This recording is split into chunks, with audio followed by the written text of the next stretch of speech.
네, 안녕하세요. 아유, 날씨도 추워졌는데 이렇게 많은 분들 오셔서 정말 감사합니다.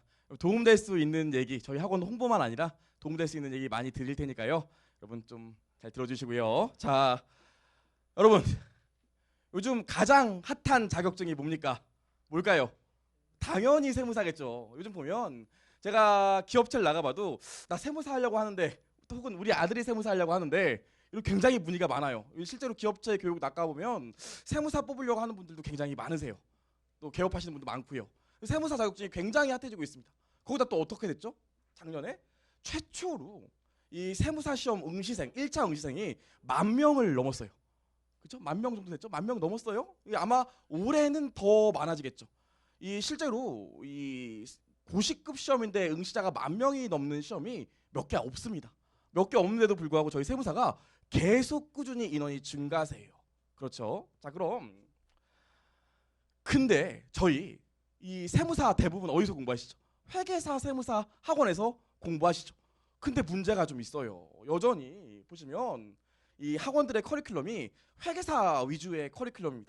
공부해 보셨으면 아실 거예요. 우리도 1월부터 공부하고 싶은데 일단 1월에 회계사 개강하고요. 그렇죠? 우리도 객관식 지금부터 하고 싶은데 일단 1월에 객관식을 시작합니다. 그렇죠? 어쩔 수가 없죠. 회계사 세무사를 같이 강의하는 학원 같은 경우에 선생님들 캐파가 있기 때문에 그렇게 진행될 수밖에 없어요. 그래서 뜻하지 않게 저희 세무사가 2순위로 밀리는 경우가 있습니다. 그래요. 또 두 번째로 어떻죠? 교재도 조금 문제가 있어요. 저희 재무회계만 딱 얘기해 볼게요. 고급 나올까요? 안 나올까요? 1차는 한 문제 나오고요. 2차 나올까요? 안 나올까요? 제가 이 자리에서 확실히 얘기할 수 있어요. 2차에서 안 나옵니다. 세무사는 고급 회계를 쓸 일이 없어요. 정말로요. 안 나옵니다. 그럼에도 불구하고 우리 고급 회계 하죠. 또 어떤 문제가 있죠? 재무회계 같은 경우만 딱 놓고 보면 뭐 다른 것도 마찬가지지만 어때요? 중급회계 하 사실 회계사랑 난이도 차이가 조금 있습니다. 중급회계 하 자체도 어렵지만 난이도 차이도 있어요. 근데 어떻죠?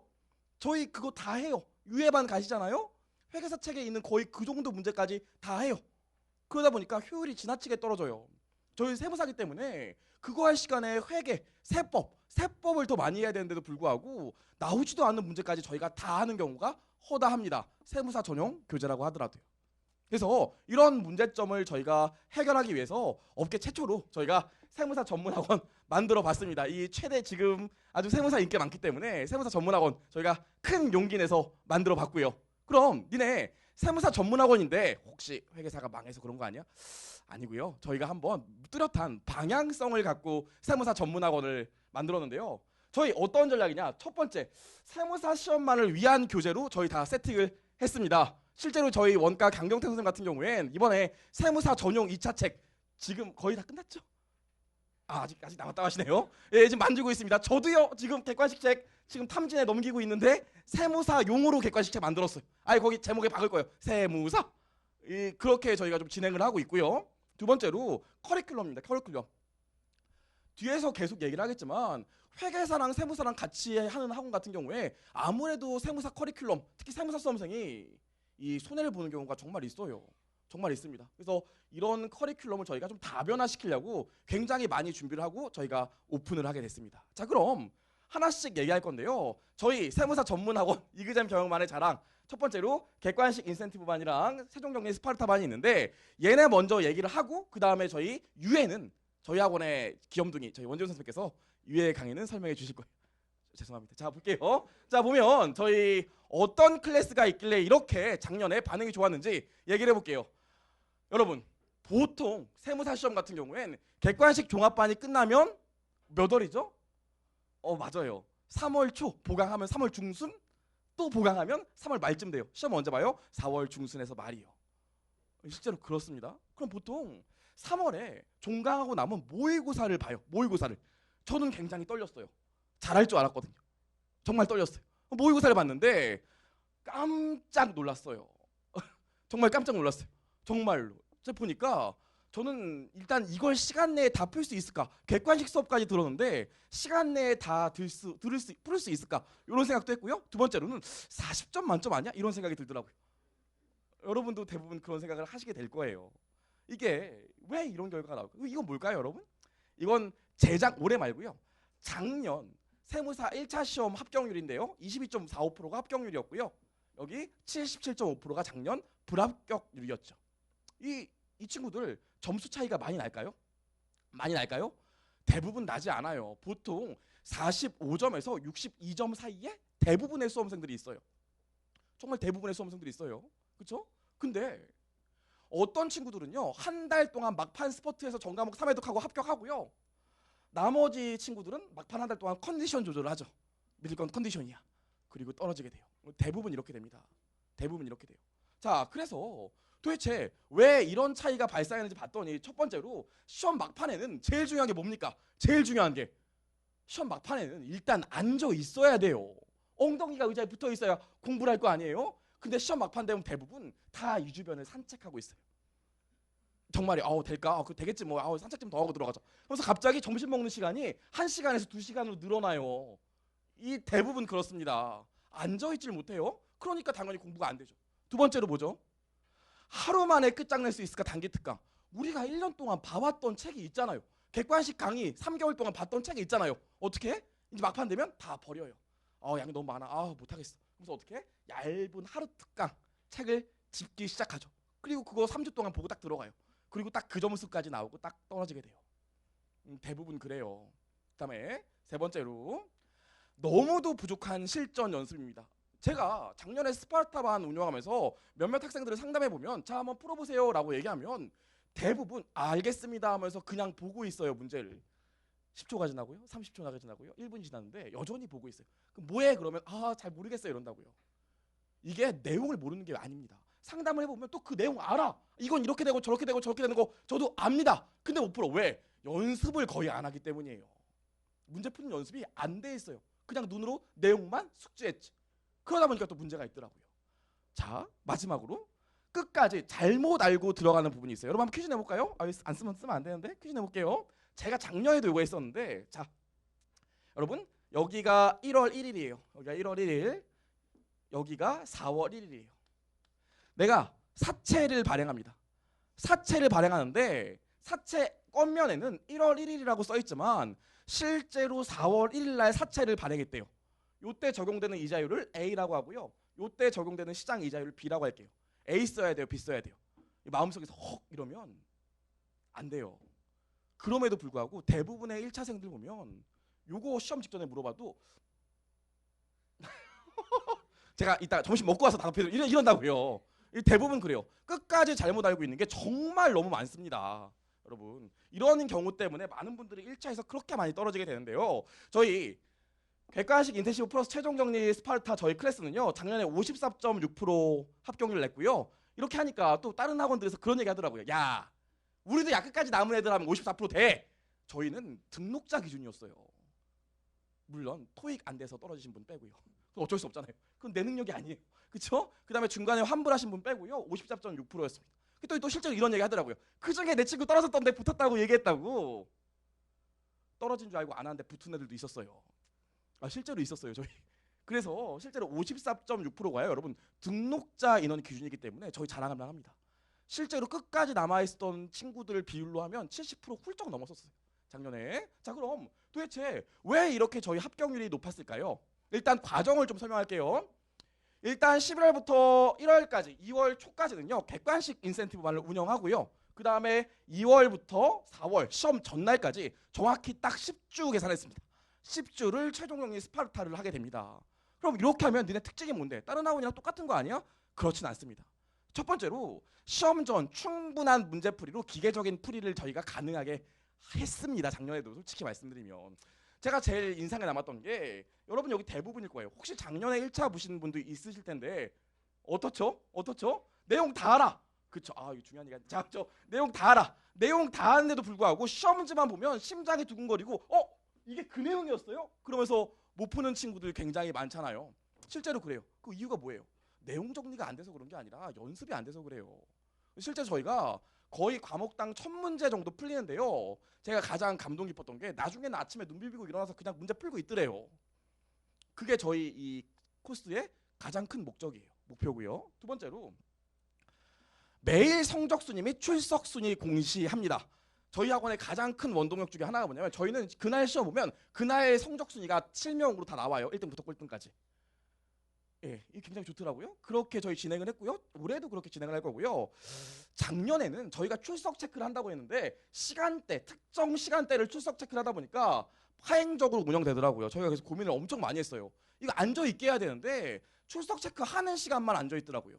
그래서 저희가 어떻게 했냐면 이번에는 아예 직원 한 명 따로 뽑았어요. 독서실 올라가 보셨나요? 끝나고 구경하고 가세요. 자, 올라가면 자리 하나가 만들어져 있는데 거기 직원 놓고요. 매 시간 체크할 거예요. 매 시간. 한 시간에 한 번씩. 그래서 올해는 출석 순위도 같이 공시할 생각입니다. 보통 앉아있는 분들이 금방 합격하더라고요. 그래서 출석 순위도 공시할 예정이에요. 거짓말 없어요. 정말로 그렇게 할 겁니다. 자, 그리고 시험 전날까지 케어하는 맞춤 서비스예요. 여러분, 이런 경험 있지 않으세요? 저는 있었는데. 시험이 이제 일주일 남아. 그럼 뭐해요? 시험이 일주일 남아. 뭐해요? 1년 동안 공부했어. 혹은 2년 동안, 혹은 3년 동안 공부를 했는데 시험이 얼마 안 남았어. 일주일 남았어. 뭐 해야 돼요? 뭐 해야 돼요? 그냥 계속 하던 대로 공부해야 돼요. 근데 대부분의 친구들은 시험 일주일 남으면 뭐합니까? 짐을 싸기 시작하죠. 나 컨디션 조절 때문에 집에 가려고. 잘 봐, 화이팅. 집에 가서 뭐해? 일주일 동안 그냥 엄마가 해주는 밥 먹고 푹 자요. 그럼 붙을 수가 없어요. 시험 전날까지 그냥 하던 대로 공부해야 됩니다. 근데 이게 안 되는 이유 중에 하나가 그 전에 학원의 모든 과정이 다 끝나버리거든요. 남아있을 이유가 없어. 그런 경우가 많아요. 저희는 그래서 시험 전날까지 계속 여러분들이 할 수 있는 문제풀이 진행할 예정입니다. 자, 여기까지 얘기했고요. 그럼 객관식 인센티브부터 정확히 얘기하면 저희 학원 객관식 인센티브, 객관식 반 클래스는요. 다른 학원보다 2달 일찍 시작해야 해요. 2달 일찍 시작합니다. 이 장점이 뭘까요? 아무래도 2달 일찍 끝나니까 2달 더 복습할 수 있으니까요. 이것도 장점인데 진짜 큰 장점이 하나 있어요. 여러분, 세법도 마찬가지고 재무회계도 마찬가지고 원가도 마찬가지인데요. 시험 막판 되면 불안해서 객관식 수업을 듣고 있어도 안 들려. 시험이 한 달도 안 남았는데 지금 더 배운다고 들어가겠어요? 귀를 닫는다고요. 근데 그게 시험에 나오나 안 나오나? 나오죠. 특히나 여기 혹시 작년에 시험 보셨던 분들 있었다면 중급회계 하 공부 제대로 합니까? 안 하죠. 아유, 불안한데 뭐 중급회계 하 시험에 나오겠어? 안 한다고요. 왜? 시간이 얼마 안 남았으니까. 근데 저희가 2달 일찍 시작하다 보니까 그래도 아직 심리적 안정감을 갖고 전체 내용을 차분히 한번 문제풀이 내용을 들을 수 있는 시간적 여유가 있습니다. 이게 가장 큰 장점 중에 하나고요. 두 번째로요. 충분한 복습 시간 확보를 위해서 전 과정 오전 수업만 저희 진행을 합니다. 오전 수업만요. 오전 수업만. 기본반 보니까 오전 안 하던데 여기는 오전만 해요. 저희가 충분한 회의를 해서 맞춰놨고요. 오전 수업만 해야 되는, 기본 강의랑 다르게 객관식 반은 반드시 오전 수업만 해야 되는 이유가 뭡니까? 이 기본반은요. 재무회계, 원가 이렇게 나가지만 이 객관식 반 같은 경우엔 시작하면 객관, 재무회계, 원가, 상법, 세법 거의 비슷한 시기에 돌아가기 때문에 하나 밀리면 그 과목만 밀리는 게 아니라 그 다음날 과목도 밀려요. 근데 나는 내가 공부 안 해서 밀리는 건 어쩔 수 없는데 세상에 오전에 수업하고 오후에 수업해. 끝나면 6시, 밥 먹으면 8시. 그럼 어떻게 그거 두 과목을 다 복습해오고 처음부터 모르는 내용인데. 그러다 보니까 오전 수업 말고 오후 수업 몇 개 깔리면 그때부터 계속 밀린다고요. 그래서 그건 저희가 약속할 수 있어요. 오전 수업만 진행을 합니다. 자, 세 번째로요. 매회 누적 진도 퀴즈를 봅니다. 이런 거 궁금해하시는 분이 있어요. 그럼 나는 스파르타만 듣지. 객관식 반 나중에 들어도, 객관식 반은 안 들어도 될 것 같은데. 스파르타반 처음에 객관식 반 안 듣고 오신 분 중에 이 처음에 문제풀이를 계속하다 보니까 이 적응을 못 하시는 분들이 좀 있었어요. 그래서 초기에 중도 탈락하시는 비율이 꽤 높았습니다. 그래서 저희 객관식 때부터요. 매회 누적 진도로 퀴즈 봅니다. 매회 누적 진도로. 재고자산 배우고 유형자산 배우고 무형자산 배우고 무형자산 퀴즈 보면 재고도 계속 시험 보고 있어요. 시험 끝날 때까지 그렇게 진행을 할 거고요. 얘도 매회 점수 순위, 매일 순위별로 실명 공시합니다. 보셨죠? 게시판? 저기 붙일 거예요. 이렇게 진행을 하고요. 그 다음에 독서실도 저희 기본반 끊으시고 독서실 끊으신 분, 객관식 끊으시고 독서실 끊으신 분들은 저희가 체크할 거예요. 매 시간 공부를 하는지 안 하는지. 그래서 출석 순위도 매겨서 공시를 할 겁니다. 정말 중요하죠. 재밌는 얘기 하나 해드리면요. 이따 얘기를 할 거지만 저희 스파르타 작년에 최초 등록 인원이 80명대였어요. 물론 환불하고 71명 정도 남았지만 이렇게 했을 때 점수가 이쪽 라인에 배열되는 친구들이 있었고요. 이쪽 라인에 배열되는 친구들이 있었다고요. 근데 제가 수업 시간에 그랬어요. 내가 볼 땐 이쪽 라인에 배열되는 친구들은 다 붙을 것 같다. 진짜 이쪽 라인에 배열된 친구들이 대부분 다 붙었어요. 여러분 이 성적 순위를 공시한다는 게 그냥 기분 나쁘고 한 게 아니라 나의 합격 가능성을 알 수 있게 해줘요. 아시겠죠? 그래서 이렇게 진행을 할 거고요. 넘어가서요. 중하위권 과목별 스터디 진행인데요. 이번에 저희 기본반 하면서 학원 옮기면서 솔직히 스터디가 좀 약했고 많이 안 했던 부분도 사실입니다. 그래서 이번엔 아예 시작할 때 정확히 말씀드릴게요. 재무회계, 재정학, 원가회계는 좀 더 봐야 되겠는데 일단 이렇게 과목별로 중하위권만 스터디를 진행할 거예요. 그래서 시험을 보고 모의고사 퀴즈 보고 하위권 분들만 스터디를 진행할 거고요. 이 상위권 분들은 객관식 때부터는 스터디가 사실 별로 필요가 없는데 하위권 분들은 정말 필요합니다. 왜냐면 계속 모르는 내용들이 계속 있어요. 자기가 모르다 보니까 그냥 넘어간다고요. 계속. 그러다 보니까 스터디는 아무래도 어떻게 진행되냐면 몇 명의 인원을 모아놓고 이거 어떻게 되는지 대답해봐 물어보고 실제로 대답할 때까지 이렇게 쳐다보고 있기 때문에 실제로 도움이 돼요. 이렇게 스터디를 진행할 거예요. 하위권만. 여기까지 얘기했고요. 세무사 전문학원으로 저희 이번에 세법 시간의 비중을 대폭 증가시킬 예정입니다. 시간표 보면 나올 거예요. 물론 저기 다른 학원 중에 지나치게 수업 시간이 아주 긴 학원 제외하고요. 저희가 세법 시간을 대폭 늘렸어요. 세법이 제일 중요합니다. 여러분 1차 시험에 합격하는 방법이 뭘까요? 제가 지금 알려드릴게요. 1차 시험에 합격하는 방법이 뭘까요? 지금 알려드리겠습니다. 남들을 맞추는 것만 맞추면 1차 시험 합격해요. 재무회계, 재정학, 원가, 상법, 기타 법들은. 하지만 세법은요. 남도 모르기 때문에 남들 아는 것만 맞추면 똑같이 꽈락이 나요. 그래서 공부를 많이 투자하셔야 됩니다. 세무사시니까요. 그래서 저희가 세법 비중을 대폭 증가시켰습니다.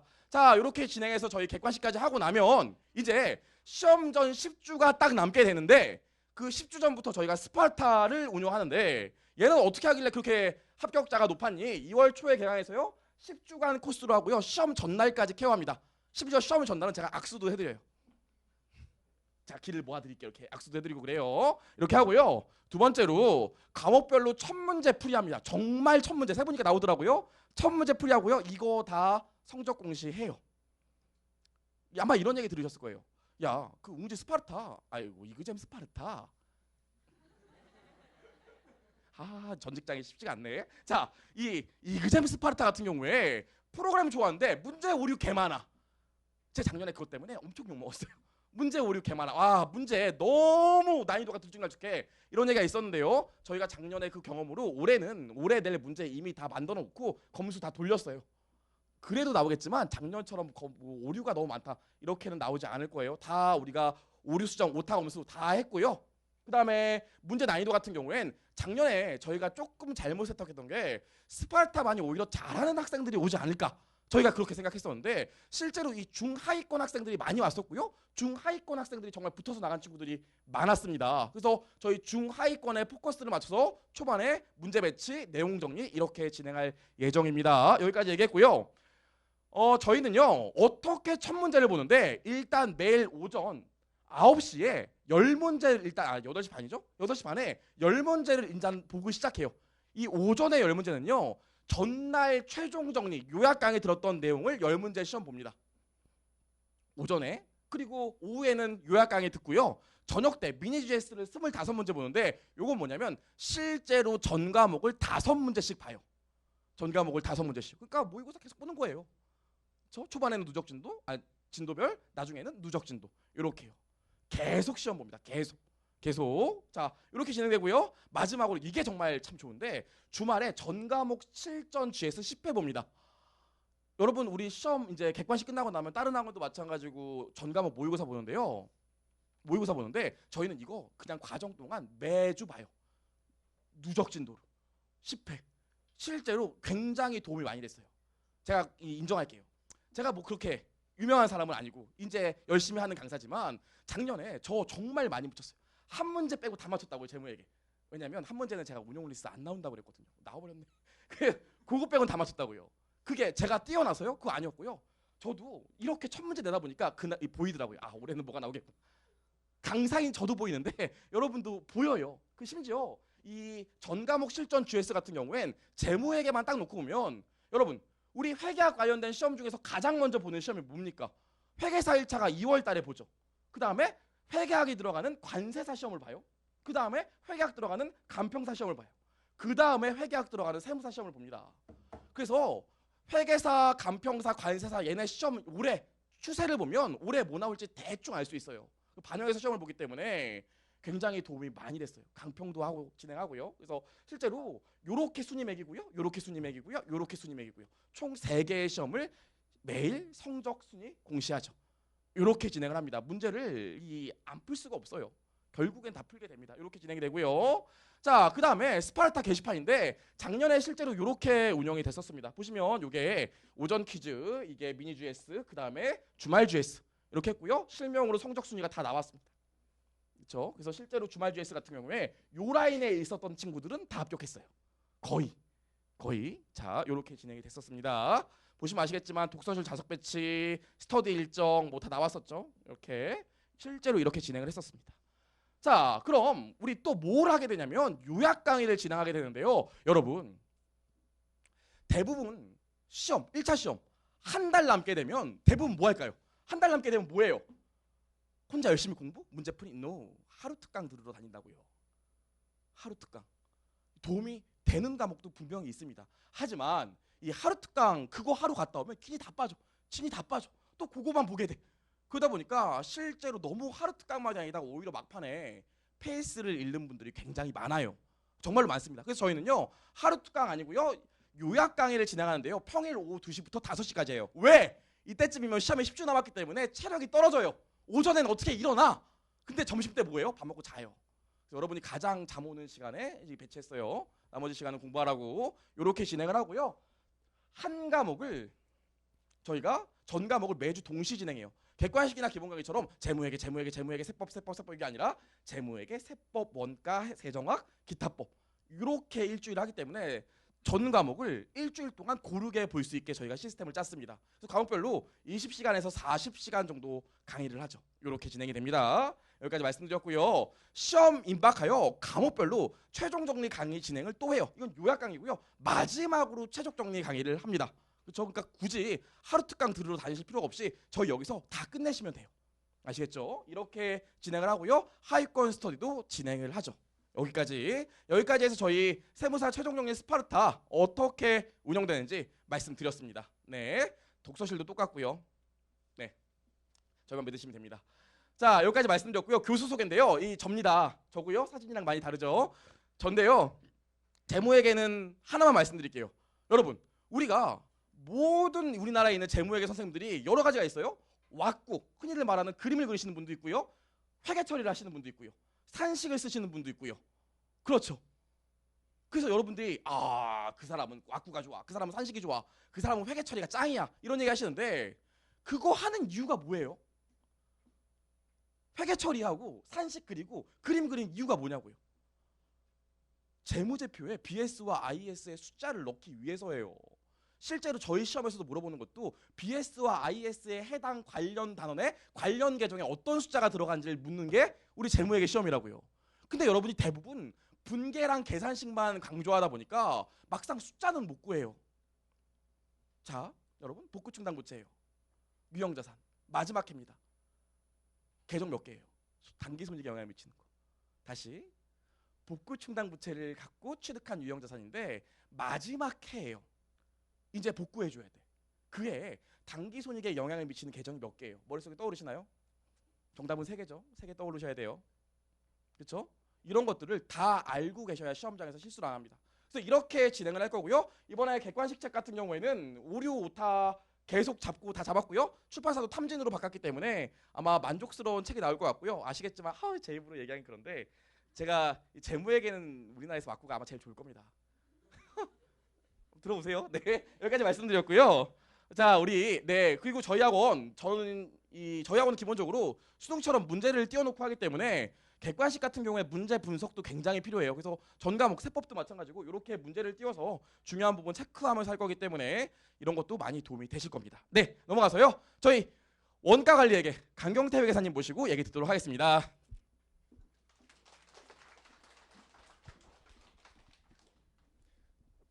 네, 안녕하십니까. 웃겨서 요즘에 우리나라에서 그 사이비 교주가 화두죠. 네, 물론 그 현장에 있는 것 같지는 않지만 약간 비슷한 느낌을 좀 받았어요. 물론 사이비란 말은 빼겠습니다. 자, 만나서 반갑고요. 원가에게는 제품 원가 계산하고 자, 원가 정보를 기업 내부에 활용하는 걸 다루는 학문이죠. 그래서 자, 구체적인 과목 소개는 수업 첫날 진행하도록 하겠습니다. 자, 오늘은 짧게 끝내겠는데요. 한 가지만 제가 질문 드리고 끝낼까 합니다. 자, 제가 드리고 싶은 질문은 세무사 시험에서 원가 관리 해결한 무엇인가요?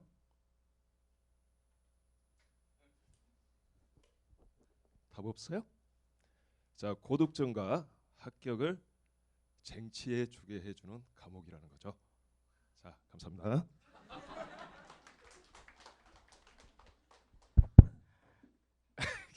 네, 감사합니다. 네.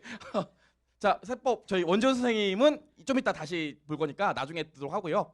그 다음에 재정학 저희 강주성 선생님이 오늘 오셨어야 되는데 시험 때문에 모셨다고 하네요. 굉장히 스터디 열심히 하시는 분이고요. 실제로 수강생들 사이에서 인기가 제일 많아요. 늘 저의 질투의 대상이죠. 이게 제일 많습니다. 이 강주성 선생님이 강의하시고요. 자, 그 다음에 상법은 저희 이정엽 변호사님이 하시고요.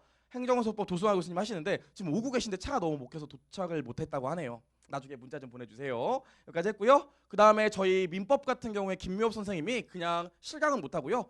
동영상으로 대체한다고 하십니다. 그래서 민법 듣는 분들은 좀 참고하시면 될 것 같고요. 자, 여러분 세무사 1차 시험 보기 전에 가장 중요한 게 뭐죠? 그쵸, 영어를 붙으셔야 돼요. 영어를 언제까지? 1월까지는 통과하셔야 돼요. 작년에 저희 스파르타에 있었던 친구도 기본반도 듣고 심화반도 듣고 객관식도 듣고 스파르타 하고 있는데 3월 달에 딱 만났는데 뭐하니 그랬더니 영어책 들고 있더라고요. 아, 나 이거 떨어지면 진짜 끝장나는데 이러면서 한 2주 동안 영어만 보더라고요. 영어 됐을까요 안 됐을까요? 통과했죠. 근데 어떻게 시험이 떨어졌는데. 이유가 뭘까요? 여러분 막판에는 우리가 공부한 시험 볼 과목만 계속 보고 집중해야 되는데 3월 달 2월 달에 영어 보고 있으면 안 돼요.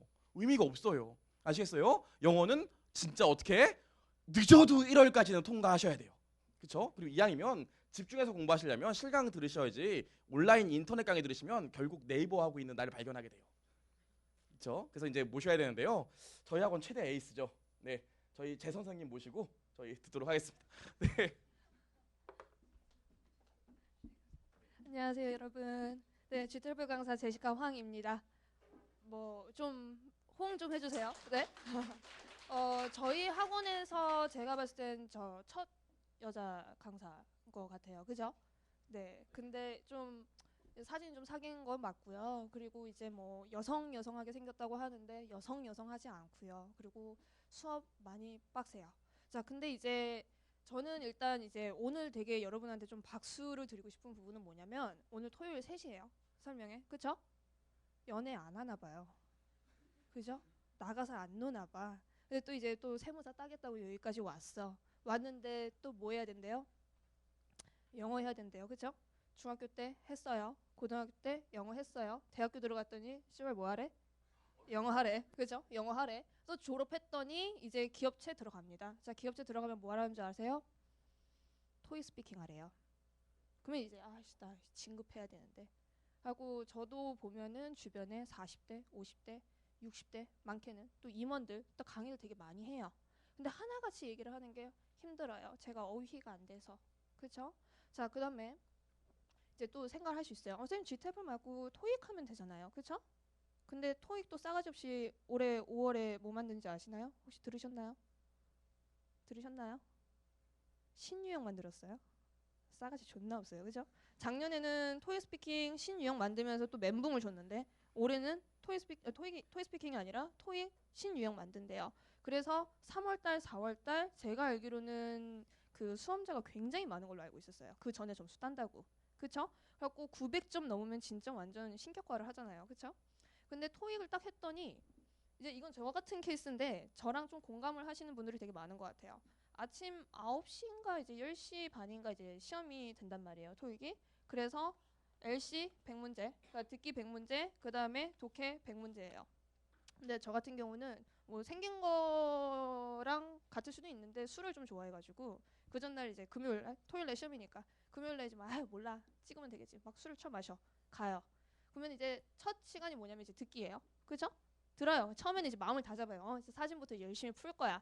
하는데 갑자기 이제 파트 3, 2 이렇게 넘어가면 졸려요. 집중이 안 돼. 하고 이게 딱 듣다가 딴 생각을 해요. 순간. 그래서 이러다 다시 문제를 보니까 몇 문제 놓쳐요. 그러면서 이 생각이 독해에서 잘하지 뭐. 그죠? 독해에서 잘하면 돼. 독해에서 잘하면 되지 하는데 독해 이번 올해 신유형 나왔다 했잖아요. 그죠? 독해를 다 시간 내에 풀지도 못해요. 근데 독해 지문 이번에 3개로 늘어났어요. 2개에서 복합 지문이 3개로 늘어났어요. 읽지도 못하고 문제도 못 풀고. 그러면 이제 뭐예요? 다음을 기약하죠. 그리고 딱 월요일날 하고 났더니 뭐 하래요? 재무회계 공부해야죠. 그쵸? 상법 공부해야죠. 뭐 원가 뭐 공부해야죠. 세법 공부해야죠. 얼마나 대단합니까? 전 영어 공부만 해서 참 다행인 것 같아요. 그죠? 자, 그래서 제가 토익 대신에 GTLF를 갖고 왔어요. 자, 토익 총 200문제예요. 그쵸? 200문제인데 2시간 동안 보래요. 집중도 안 돼요. 점수 따기도 너무 힘들어요. 학원 갔더니 1개월 완성? 이딴 거 말도 안 돼. 그죠? 2개월, 3개월 들어야 돼. 근데 우리 그럴 시간이 있다? 없다. 자, 그러면 저희가 지금 가장 가까이 있는 시험이 11월 셋째 주예요. 그쵸? 그럼 다음 주 월요일날 개강을 하니까 월수금 6번 수업 가지고 되나요? 돼요. 그래서 선생님 이번에는 지금 제가 실전 모의고사 반을 하는데 저번 같은 경우는 이제 이론 정리반을 했단 말이에요. 그러면 이론 정리를 듣고 실전 모의고사를 들어야 되는 거 아닌가요? 순차적으로? 아니에요. 실전 모의고사 때 들으시면 돼요. 근데 제가 개인적으로 우리 학원에서 가장 큰 문제점이라고 생각을 하는 게 딱 영어 수업 들어가잖아요. 그럼 뭐부터 하는 줄 알아요? 1형식부터 5형식까지 다 적어요. 그죠? 그래서 목적격 보어. 그죠? 뭐 주격 보어. 난 그게 뭔 말인지 모르겠어요. 솔직히 나 한국에 오래 살지도 않았지만 난 그 말이 더 어려워. 근데 타동사는 뭐야? 자동사는 뭐야? 그랬더니 이제 나중에 스피킹 할 때는 이상한 말을 해요. 그래서 우리가 중요한 건 뭐냐면 영어를 얼마나 잘하냐가 아니에요. 그죠? 우리한테 중요한 건 뭐예요? 세무사 시험 보기 전에 뭐가 필요한 거야? 점수가 필요한 거예요. 그쵸? 그러면 점수만 찾게 하면 되는 거예요. 그렇잖아요. 그죠? 자, 근데 얘네들은 과목이 3개가 있어요. LC가 있고요. RC가 있고요. 그 다음에 그래머가 있어요. 근데 문제는 26문제, 28문제, 26문제. 이거에 비해서 부담은 어때요? 확 줄죠? 근데 몇 개를 맞아야 돼요, 선생님? 자, 26개에서 자, 그래머 24개. 듣기 10개. 26개 중에. 28개 중에 21개. 딱 이것만 맞히시면 돼요. 그러면 이걸 어떻게 맞춰야 되는데요? 선생님 저 듣기 안 되네. 듣기 포기한 거예요. 어떻게 2주 만에 30년 넘게 안 들린 귀가 갑자기 6번 수업 들어도 틀리면은 내가 여기 있을 필요는 없죠. 솔직한 얘기로. 그렇죠? 최순신이랑 같이 도망가고 있어야지. 그렇지? 그러면은 지금 이거는 어떻게 해줘야 되는데? 자, 제가 강사가 된 이유는 뭐냐면 제가 영어 공부를 되게 못했어요. 어렸을 때. 첫째. 그리고 두 번째, 맨날 강의를 들으면 맨날 필기는 빽빽하게 해요. 근데 결론은 그거예요. 결론 답이 뭔데? 내가 원하는 건 지금 문제를 풀고 점수가 나와야 되는 건데 아니 답은 안 알려주고 맨날 무슨 뭐 타동사니 자동사니 동의어니 막 이딴 것만 존나 알려주는 거야. 그게 싫어서 제가 강의를 시작을 했고 강의를 시작하면서 답을 찾는 법을 알려드리기 시작했어요. 그러면 지금 이거 선생님 영어 수업이 아닌 거죠. 사이비죠. 한마디로. 그죠? 근데 우리는 시간이 몇 주밖에 없다? 어떻게 보면 11월 셋째 주에 점수를 따려면 2주밖에 없어요. 2주에서도 몇 번밖에 없어요? 6번밖에 없어요. 그거 하고 아까 재무회계 선생님이 말씀하신 것처럼 뭐 해야 돼요? 12월, 1월, 2월, 3월, 4월 시험 준비하셔야 되는 거잖아요. 그죠? 아닌가요? 아닌가요? 그죠? 자, 그래서 제가 다음 주 월요일부터 이 강의를 하기 시작을 했고요. 저도 연애하고 싶고요. 저도 이제 결혼해야죠. 그죠? 근데 맨날 나와서 남조님만 시키고 있어요. 그럼 뭐 지네들이 잘 돼서 뭐 나 결혼시켜주겠죠. 그죠? 자, 그러니까 꼭 이거 짧은 시간 안에 끝내시고 세무사 집중하시길 바랄게요. 네, 감사합니다.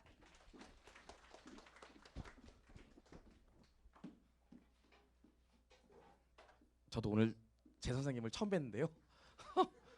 화끈하신 분이네요. 자, 네, 자, 여기까지 얘기했고요. 저희 드디어 이제 많이 기다렸습니다. 저희 세무사 전문 이그잼 경험안의 새로운 명품, 자, 유예 인센티브 이 과정을 저희 원재원 선생님께서 설명하도록 하겠습니다. 큰 박수로 좀 맞아주세요.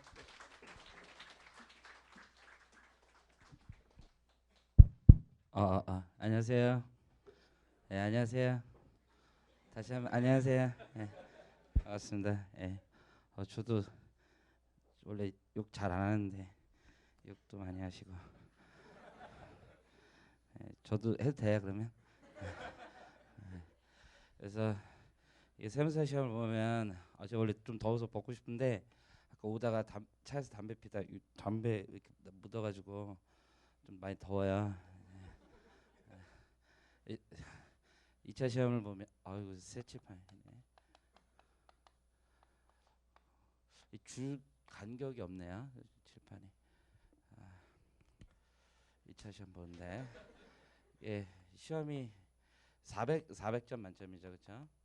400점 만점인데 이 세법만 300점이죠. 300점. 그리고 나머지 이제 회계 보는 거죠. 예, 재무회계 다 써줘야죠. 60점이고 원가에게 40점이란 말이에요. 그렇죠? 보는 사람마다 틀려요. 여러분들 여기 계신 분들은 공무원 없죠. 공무원. 그렇죠? 공무원 뭐 20년 이상 되신 분은 세법 중에서 세무회계만 보면 되죠. 세무회계 100점만 보면 되고 요거 두 개만 보면 돼요. 그분들은 원가에 제일 어려워요. 여러분 잘 몰라서 그러는데 학생들은 잘 이해가 안 되는데 그분들한테는 원가회계 제일 어려운 과목이에요. 세상에 그런 걸 본 적이 없어요. 세금 관련된 일을 30년을 했는데 그런 걸 본 적이 없어서 그래요. 진짜 그래요. 재무회계는 뭐 자기들 주장으로는 좀 한대요. 주장일 뿐이죠. 잘 못해요. 근데 세무회계는 그래도 곧잘해요. 그분들은 세법만 이제 오래 봤으니까. 근데 제한된 시간 안에 그렇게 잘 풀지는 못해요. 그래도 세법 파악은 없는 거죠. 천만다행이죠. 세법 파악은. 근데 실제 이제 1차 면제되고 2차 다 면제되는 분이 있고 세법 파악은 면제 안 되는 분들이 있어요. 10년 이상 다니신 분들. 그분들이 세법 파악 보면 제일 잘 봐요. 여러분들. 여러분보다 그거는 확실히 잘 봐요. 왜냐면 많이 봤어요. 진짜로. 글로 써보고 그렇죠? 현장에서 부딪혀보고 쟁점이 뭔지 내가 어떻게 풀어야 되는지 뭐 돈으로 아니 그런 거 아니고 어쨌든 뭐 어떻게 푸는지 알아요 좀. 근데 우리 학생들은 그런 거 잘 모르거든요. 이제 그게 좀 차이가 있는 것 같아요. 그래서 세법이 제일 중요해요. 실제로 300점이니까. 뭐 그렇죠. 어쨌든 제일 중요한 게 연습을 많이 해야 돼. 그래서 내용을 잘 아셔야 되고 공부는 대부분 여기 해야 돼. 그래서 1차 공부할 때 합격하는 법 아까 조현도 선생님 말씀하셨는데 세법 잘 몰라도 1차 시험 합격해요. 진짜예요. 이렇게 40점 넘으면 되잖아요. 그래서 뭐 기타법 해가지고 여러분들 표현으로 뭐 잡법이라고 하죠. 씨발 그게 어떻게 그렇죠. 나도 할 줄 안단 말이에요. 그렇죠?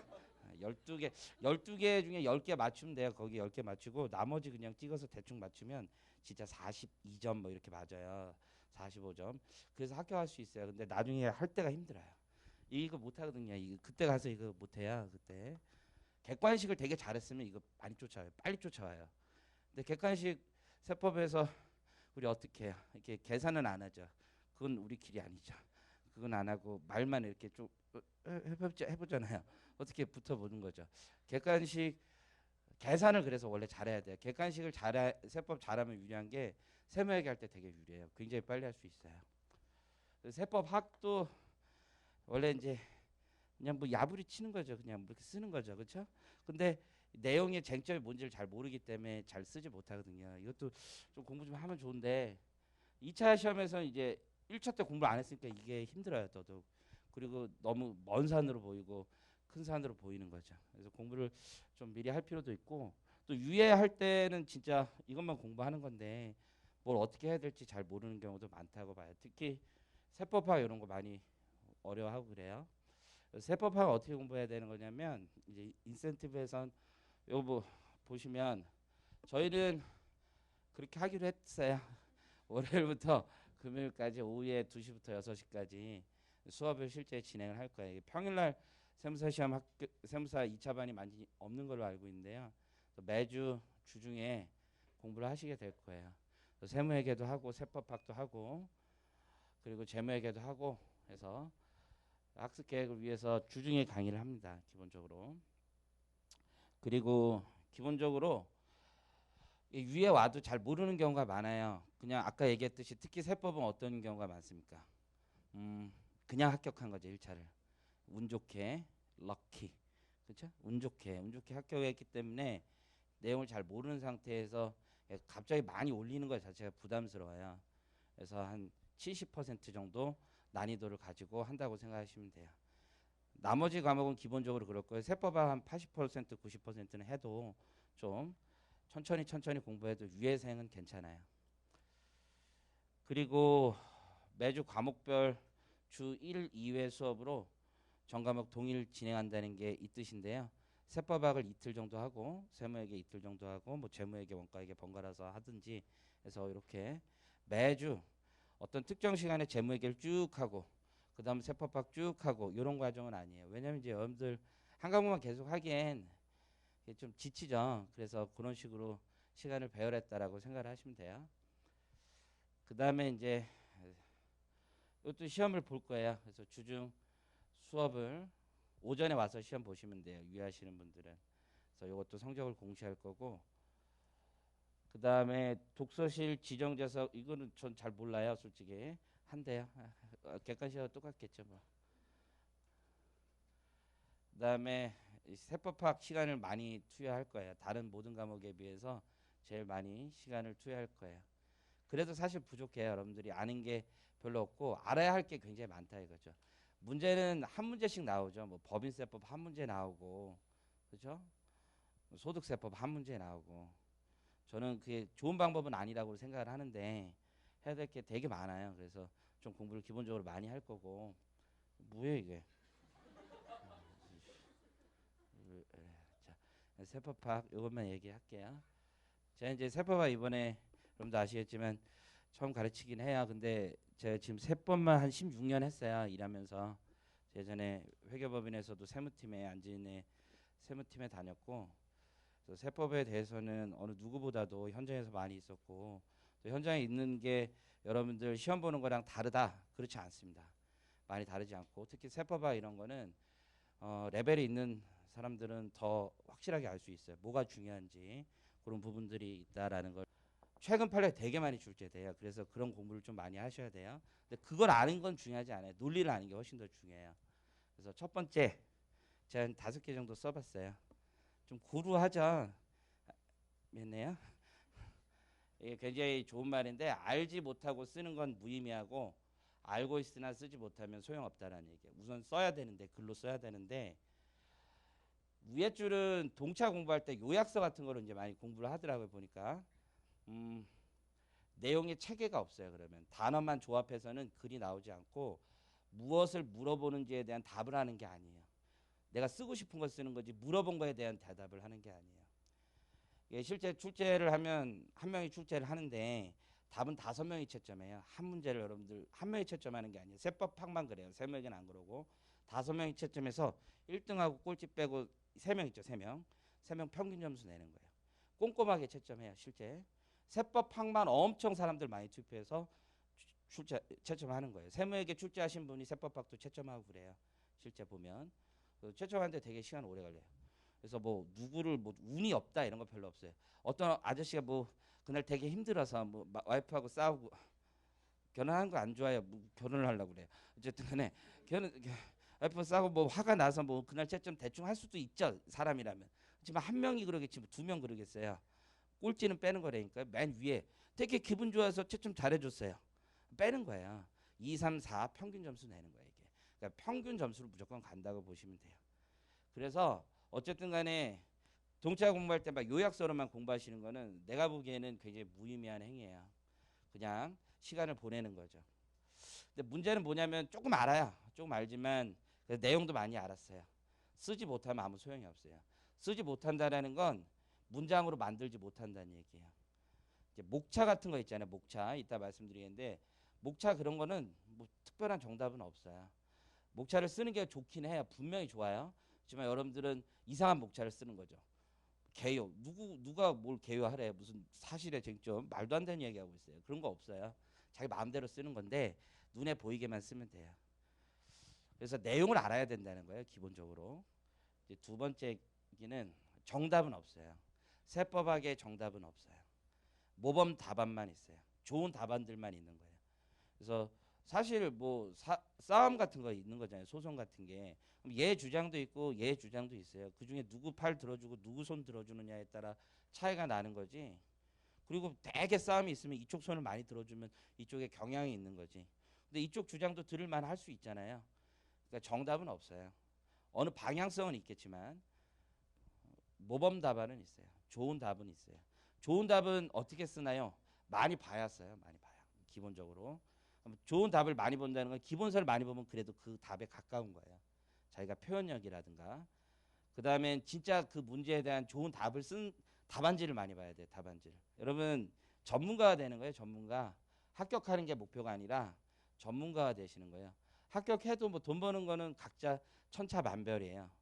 뭐 어떤 사람은 그냥 뭐 기장에서 돈 벌고 어떤 사람은 세무법인 가고 어떤 사람은 뭐 국세청도 가고 다양하게 가죠. 평생 해먹을 직업이라는 거죠. 세법에 대해서. 그다음에 전문가가 된다는 마음으로 공부를 하셔야 돼요. 전문가가 뭐예요? 전문가. 쿡 찌르면 나오는 거예요. 쿡 찌르면 뭐든 나오는 거예요. 근데 쿡 찔렀는데 뭐 이렇게 도망가는 거예요. 전문가 아니죠. 세법 물어봤는데 이거 아니잖아요. 욕을 하는 게 아니라 이게 뭔지 설명할 수 있어야죠. 그 상대방을 설득시키고 설명하는 거예요. 내용을 좀 알아야죠. 그래서 전문가가 된다는 마음으로 공부하는 거지. 내가 당장에 합격한다. 뭐 합격하면 다 좋죠. 하지만 뭐에 닥치라. 자, 그렇기 때문에 여러분들 읽기만 하고 생각하지 않으면 전문가 되기 힘든 거예요. 생각이 있어야 돼. 자기 생각이 있어야 돼요. 생각하고 읽지 않으면 또 의미가 없어요. 혼자 막 생각하는데 뭐 자료가 있어야죠. 뭐 알아야지 쓰죠. 두 개는 병행되는 거예요. 많이 읽으시고 많이 듣고 많이 써보는 거 이외에는 길이 없다라고 말씀드려요. 뭐 동치할 때는 마음이 급해서 요약서에 의존할 수 있지만 저도 유의하시거나 아니면 처음부터 내가 세법학 제대로 공부하고 싶다 그러면 기본서를 좀 많이 보시는 게 중요하다고 생각을 해요. 세법은 사례예요. 사례. 세법학은 사례가 없으면 여러분들 이야기가 너무 어렵습니다. 실제로. 예를 들어서 어떠한 내용이 있다. 그러면 법전에 있는 문구만 읽어서 여러분이 이 법전이 왜 그렇게 규정되었는지 알기가 어려워요. 우리가 소송 같은 거 하면 제가 이제 일하다 보면 제일 많이 보는 게 연역 이런 거 많이 봐요. 옛날부터 왜 이렇게 왔는지. 그러면 본 적은 없겠지만 법이 바뀌면 국회에서 속기록 다 있어요. 속기록. 왜 이 법이 바뀌는지 국회의원들끼리 싸워요. 여러분들 생각에 국회의원이 막 다 노는 것 같지만 생각보다 많이 일하고 많이 바빠요. 속기록 보면 진짜 이 세법을 얼마나 똑똑한지 진짜 깜짝 놀랄 정도예요. 물론 가끔 욕도 나와요. 속기록에서 빼주세요 이러기도 해요. 하지만 읽어보면 정말 디테일합니다. 왜 이 사람들이 이런 생각을 가지고 왜 바꿨는지가 다 나오고요. 입법 연역이 다 있어요. 그런 사례들을 좀 많이 아셔야 돼요. 대법원 판례도 그렇고 보면 이제 행정해석, 예규, 통칙 이런 거 많이 보시는데 의미 없어요. 그건 아무 의미 없어요. 그냥 공무원들끼리 자기들끼리 얘기하는 거. 그게 무슨 의미가 있어요? 법관이 객관적 시각에서 판단하는 게 중요한데 그래서 그런 사례들을 좀 많이 보셔야 돼요. 그 사례들이 굉장히 많아야 돼요. 그래서 제가 이제 사례를 좀 많이 말씀을 드릴 거예요. 막 예를 뭐 국세기본법 하면 막 외워요. 뭐 앞글자 따서 뭐 앞글자 저는 앞글자 잘 몰라요. 사실 중요하지 않다고 생각하기 때문에 뭐지? 납세 의무 성립과 뭐 그런 거 있잖아요. 뭐 인지세 뭐 오늘 아까 점심 먹으면서도 얘기했는데 뭐 인지세 뭐 이런 거 하면 여러분들은 거기에 있는 단어만 외워요. 그게 뭘 의미하는지 관심도 없고. 예를 들어서 인지세 내가 잘못 냈다. 그러면 여러분들 조세 심판원 이런 데로 가는 게 아니에요. 바로 법원으로 가는 거예요. 민사소송이에요. 그게 납세 의무의 성립과 확정이 동시에 이루어지는 거예요. 별도의 절차를 필요로 하지 않는다는 거예요. 별도의 절차가 없었으니까 행정권이 발동하지 않았다는 얘기고 그건 민사소송 가는 거예요. 억울하다 세금 돌려달라 이런 것들이거든요. 그거 잘못해서 조세 심판원 이런 데 가봐야 아무 소용없어요. 왜 왔어 그러죠. 각하한다 그러죠. 그런 내용들을 좀 알고 계셔야 돼요. 실제. 마지막으로 꼭 말씀드린 건 문제는 달라지고 있다는 거예요. 10년 전 문제를 가지고 답안 양식을 써봐야 아무 소용이 없다는 거죠. 옛날에는 뭐에 대해서 논하시오 2줄, 3줄이었어요. 문제가 그랬다고요. 지금은 그렇지 않아요. 지금은 아주 높은 사례를 요구하고 있어요. 그래서 배경 지식이 좀 많아야지 문제를 풀 수 있단 말이에요. 배경 지식도 하나도 없이 몇 개 키워드 가지고 쓰려고 했는데 뭘 물어보는지를 잘 모르죠. 앞에 사례 막 주고서 물음이 있는데 그 물음에 뭐 내가 많이 들어본 거 있어요. 그냥 모르겠다 그냥 쓰고 오는 거죠. 그 사람이 물어본 걸 써야 되는데 답답하다고 한다니까요. 내가 물어본 건 안 쓰고 자기가 아는 거 쓰고 온다고. 그렇지 않다 이거죠. 목차 물음에 맞춰서 쓰면 돼요. 그게 목차예요. 잘 보이게. 근데 무슨 개요 뭐 이런 거 필요 없습니다, 여러분들. 옛날 방식이죠. 뭐에 대해서 논하라. 개요 필요하죠. 본론, 서론, 결론 필요하죠. 지금은 그게 아니야. 단순하게 물어본 거예요. 너는 이 사건을 어떻게 해석하니? 이거에 대해서 어떻게 판단하니? 이걸 물어본 거고 그 물음에 맞춰서 쓰면 그게 목차고요. 그에 대한 키워드가 나름 있겠죠. 그걸 판단하시면 돼요. 제가 좀 답답해요. 사실 여러분들 이제 작년에도 보면은 막 동그라미 1번부터 6번까지 막 써서 외우고 앞글자 이럽니다. 그건 제가 단언컨대 도움이 되지 않습니다. 전혀 도움이 되지 않고요. 아무런 가득 점수에 반영되지 않아요. 올해도 이제 국세기본법 후발적 경종청구 뭐 나왔는데 학생들 요건 뭐 다 외워서 앞글자 썼는데 보지도 않아요. 그런 건. 후발적 경종청구와 통상의 경종청구가 뭐가 다른지부터 써야 되는데 그런 거 관심도 없어요. 보신 분 아실 거예요. 통상의 경종청구가 뭔지도 잘 몰라요. 뭐 신고한 사람 할 수 있고 뭐 이거 신고 안 한 사람 못 한다. 그런 게 아니에요. 신고 시에 하자가 있으면 그건 통상적 경종청구고 신고 시에 하자가 없었으면 후발적 경종청구에 단순해요, 되게. 근데 법조에 되게 어렵게 써져 있어요. 그런 걸 좀 달리 표현할 수 있어야 돼요. 그런 굉장히 높은 실력 있는 사람들이 조세 전문 변호사들이에요, 사실. 그래서 제일 잘 벌어요. 큰 사건 다 해요. 실제로 여러분들도 이제 그런 점에 많이 접근하면 접근할수록 돈도 잘 벌고 그런 거예요. 자, 하고 싶은 얘기는 요런 얘기였어, 사실. 갑자기 이렇게 진중해요. 파이팅 하시고.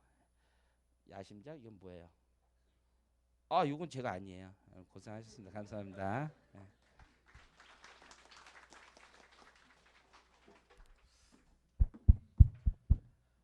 네. 여러분, 아유 시간이 많이 됐네요. 이제 한 5분만 있으면 끝날 것 같은데요. 여러분, 세무사 전문 학원으로서 이그잼 경영만의 야심작입니다. 여러분, 오프라인 강의를 안 듣는 이유가 뭘까요? 그냥 피곤하잖아. 이것도 있지만 오프라인 강의를 안 듣는 것 중에 나랑은 맞지 않아. 왜? 학원들이 기본반이면 기본반, 객관식이면 객관식, 심화반이면 심화반. 그 다음에 뭐요? 동차 강의면 동차 강의. 딱 자르다 보니까 사실 여러 가지 사람들의 이 변해가는 걸 따라가지 못하는 것 같아요. 저희가 이번에 그 교차 수강이 가능할 수 있도록 시간표를 만들어봤습니다. 저희 학원만 정말 가능할 것 같아요. 자, 보실게요. 저희 보시면 아시겠지만 객관식 인센티브는 2월 초에 끝나고요. 유예 1순환도 2월 초에 딱 정확히 같은 날 끝내게 저희가 시간표를 만들었고요. 최종 정리 스파르타랑 유예 2순환도 정확히 딱 같은 날 끝납니다. 그래서 동차반이랑 유예 인센티브 3순환이랑 같은 날 시작해서 같은 날 끝나죠. 저희가 이렇게 조합을 했기 때문에 실제로 저희 객관식 같은 경우에는 단가로 저희가 등록이 가능하고요. 유예 같은 경우에도 단가로 등록이 가능하다 보니까 저희가 상호 교차할 수 있게 여러 가지 시스템을 좀 만들어 봤어요. 얘기를 좀 드려볼게요. 자, 보면 사례 1. 기본 강의만 공부한 1차 합격을 목표로 하는 초시생. 완전 생초보다 나는 1차 합격만이 목표다. 그럼 남은 기간 동안 우리가 어떻게 시간표를 구성하면 되냐면 오전에 일단 객관식반 수업을 듣고요. 그 다음에 1월부터 2월 초까지 스터디 및 복습을 하고 저녁에 나 영어 안 됐어. 영어를 들으시면 되겠죠. 여기까지 하고 나서 그냥 일반적으로 2월 달에 이제 스파르타가 시작되면 평일날 오전에 스파르타 퀴즈를 보고 오후에 요약 강의 듣고요. 저녁 때 미니 GS 보고 주중을 마무리한 다음에 주말에 상큼하게 GS 오전에 보시고 오후에 간평 들으시면 돼요. 떨어질 수가 없습니다. 이렇게 진행을 하고 있고요. 선생님, 이게 저희 가장 기본적인 코스고요. 두 번째로 동차 합격을 목적으로 하는 초시생. 나는 사실 재무회계 좀 잘해요. 나는 세무회계 잘해요. 처음이지만 좀 잘해요. 근데 내가 가을 종합반이나 여름 종합반을 들어서 심화반을 못 들은 게 좀 찜찜해. 1차는 붙을 것 같은데. 이런 분들 분명히 있다고요. 그런 분들은 일단 오전에 객관식 인텐시브, 객관식반을 들으셔야 되나. 여러분, 그 혹시나 아직 1차는 안 붙었지만 나는 2차까지 동차할 것 같은 마음이 있다는 분도 마음속에 반드시 가져야 되는 게 뭡니까? 1차 붙는 게 가장 중요해요. 실력만 2차생이면 뭐합니까? 붙어야 되는데, 그렇죠? 그래서 객관식 인텐시브만 듣고요. 오후에 유예 1순환으로 세무회계 세법학 저희가 수강할 수 있게 했어요. 그래서 저희가 어떤 과목이든지 간에 유예 1순환은요. 한 주에 주 2회 이상 수업을 넣지 않았어요. 무조건요. 그래서 나는 세무회계만큼은 좀 들었으면 좋겠어. 왜냐면 나는 심화반을 한 번도 안 들었거든. 동차 때 심화반 안 들으면 망한대. 그래서 저희가 일주일에 한 이틀 정도는 세무회계 들을 수 있게, 혹은 세법학을 내가 좀 먼저 들으면 도움이 될 것 같아. 일주일에 이틀 정도만 세법학 들을 수 있게 요렇게 저희가 교차 수강을 마련해 놨습니다. 굉장히 도움 될 거예요, 사실. 그렇죠? 그래서 이거 초시생인데 1차 유예반을 말씀드렸죠. 1단계는요 전체 70% 기본부터 다시 진행을 할 거기 때문에 부담 없으실 거예요. 여기 지금 이제 아쉽게 다음 주에 발표가 나서 혹시 동차 합격을 못 하신 분은 유예생이 되면 제가 두 가지만 좀 말씀드릴게요. 제가 1차를 제대하고 6개월 만에 붙었어요. 진짜로. 이제 뭐 이런 뉴스 안 나오는데 6개월 만에 붙었어요. 하지만 2차를 제가 내리 3번 떨어졌다고요. 그래서 2차를 4번 만에 붙었죠. 근데 하나 기억하셔야 돼요. 여러분, 유예생이라면 어떤 게 가장 중요할까요? 유예생의 내 마음 가장 중요한 게 뭘까요? 저처럼 4번 시험 안 보셨으면 모르실 거예요. 가장 중요한 유예생의 마음은 어려운 문제를 내가 건드는 게 아니라 남들이 맞추는 문제를 완벽하게 푸는 게 가장 중요한 유예생의 덕목입니다. 대부분 제 주변에 보면 저도 그랬어요. 나 1차 6개월 만에 붙었으니까 얼마나 실력이 형편없었겠어요. 말 그대로 세법 말 문제만 딱딱하고 길을 맞춰서 모르면 3번 해서 1차 붙었겠죠. 그러다 보니까 어떻게 돼? 아는 건 기본 강의 들은 애들보다 몰라. 근데 유예생이야. 그러니까 뭐예요? 연습서 문제 어려운 것만 푼다고요. 별 2개짜리, 별 3개짜리. 겨우겨우 외워서 그건 풀지. 하지만 시험에 뭐가 나와요? 별 1개짜리 기본 문제가 나오는데 그걸 틀려. 이해도 못해. 그런 유예생들이 정말 많아요. 아시겠어요? 그러니까 내가 유예생이 된다고 어려운 문제를 풀어서 옆에 후배를 설명해 준 생각을 하지 말고 옆에 후배가 푸는 문제를 나이스하게 더 빠르게 완벽하게 푸는 연습을 하시는 게 유예생이에요. 아시겠죠? 저희 그런 거에 초점을 둘 거고요. 두 번째로 하나만 더. 유예 1수단. 이 회계세무사 학원에서 심화반처럼 쓸모없다고 생각하는 것 중에 또 하나가 유예 1수단이에요. 진짜일까?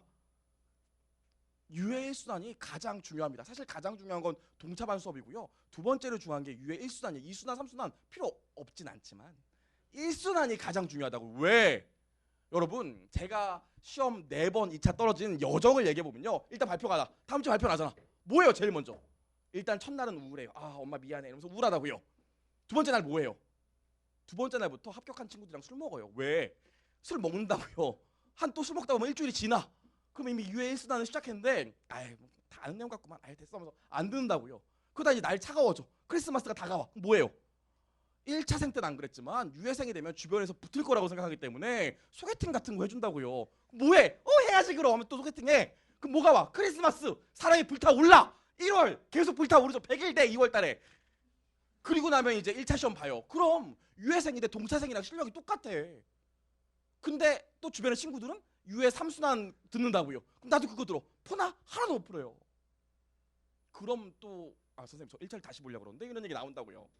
제가 드리고 싶은 말씀은 유예 1단계에서 솔직하게 1수단에서 솔직하게 내가 잘 알고 있는 부분이 어딘지, 내가 잘 몰랐던 게 어딘지 정확히 체크하는 시간이 돼야 여러분들이 성공적인 유예를 할 수 있는 거지, 남들 모르는 어려운 문제 푼다고 합격하시는 게 아니에요. 아시겠죠? 요 얘기를 좀 하고 싶었어요. 그래서 아무튼 유예 1수단은요 이렇게 쉽게 좀 진행을 할 거고요. 저녁 때는 뭐 GTF 강의를 들으실 분은 드시고요. 자, 2월 달부터는 다시 스파르타 평일 이렇게 진행을 하시면 될 것 같아요. 이렇게 진행을 하고 있고요. 세 번째로 2차 준비생인데도 불구하고 느낌이 와 이번에 느낌이 와 이러면서 다시 1차를 보시려고 하는 분들이 분명히 있어요. 분명히. 같이 유예생 친구들이랑 밥 먹고 공부하고 있다가 혼자 몰래 행정수법 보다가 친구가 뭐해 아니야 이러고. 많다고요. 많아. 당당하게 봅시다. 실제로 그런 분들은 유예 1단계까지는 오전에 유예 1수단 퀴즈 보시고 유예 1수단 수업 들으시고 저녁에 복습하시고요. 스터디 하시고 2월 달에 스파르타반 진행해 주시면 도움이 될 것 같아요. 이렇게. 혹은 나는 그냥 유예 2수단은 듣고 싶어요 이때도. 그럼 주말에 스파르타 GS 정도만, 주말 GS 이렇게 하면 여러분들이 충분히 2차 준비생이지만 1차 보는데 지장이 없을 거예요. 왜냐면 우리 GS, 주말 GS도 진도별로 강평 다 하거든요. 저 이렇게 진행을 할 거고요. 자, 사례. 네 번째죠. 동차 합격을 목표로 하는 1차 재시생. 가장 눈물 나는 케이스죠. 작년에 떨어졌어 1차를. 실력은 되는데 1차 떨어졌다고요. 그런 분들 대부분 또 특징이 뭡니까? 비난하는 게 아니에요. 저도 그랬어요. 특징이 뭐예요? 1차는 껌이라고 생각하시는 분들이 많아요. 실제로 보면 재무회계나 세무회계는 동차 수업까지 들어서 실력이 올라온 분들이 상당합니다. 그래서 객관식 듣기 좀 꺼려져. 근데 막상 시험 보면 행정소송법이나 재정학에서 목표하는 점수가 안 나와서 아슬아슬하게 붙거나 떨어지는 분들이 많아요. 그래서 저희가 어떻게 진행을 할 거냐면요. 일단 그분들은요. 객관식 인텐시브만으로 뭐 기타법이랑 재정학은 단가로 수강하시고요. 오후에는 유예 1순환을 추천드립니다. 어차피 재무회계 하니까요. 재무회계하고. 그렇죠? 요렇게 진행을 하시고요. 요렇게 해서 저희 2월 초까지는 작년에 1차를 한번 보시고 실력이 있으셨던 분들은 그 재정학이나 선택법만 객관식 들으시고요. 유예 1순환을 들으시면 훨씬 더 도움이 되지 않을까 싶어요. 그리고 2월 달부터 스파르타 평일날 하시거나 아니면 주말 GS만 할 수 있게 저희가 진행을 하면 될 것 같습니다. 네, 이렇게 지금 제가 4가지 사례만 들어봤거든요. 여러분 단가도 가능하기 때문에 여러분 그 상황에 맞게 얼마든지 시간표를 만들어 보실 수 있을 것 같아요. 혹시 나 주중에는 여기서 수업 듣고 주말에는 저기서 괜찮습니다. 괜찮아요? 그렇죠? 동업자니까. 자, 그렇습니다. 여기까지 말씀드렸고요. 저희 설명의 내용은 다 끝났고 이제 가격이랑 이런 것들만 얘기할 건데 그 얘기하기 전에 혹시 나는 좀 상담을 받고 싶거나 뭐 궁금한 게 많다 하시는 분들은요. 저희가 카페에 있을 거니까 혹은 강사실에 있을 거니까 기타 없이 문 여시고 여쭤보시면 될 것 같습니다.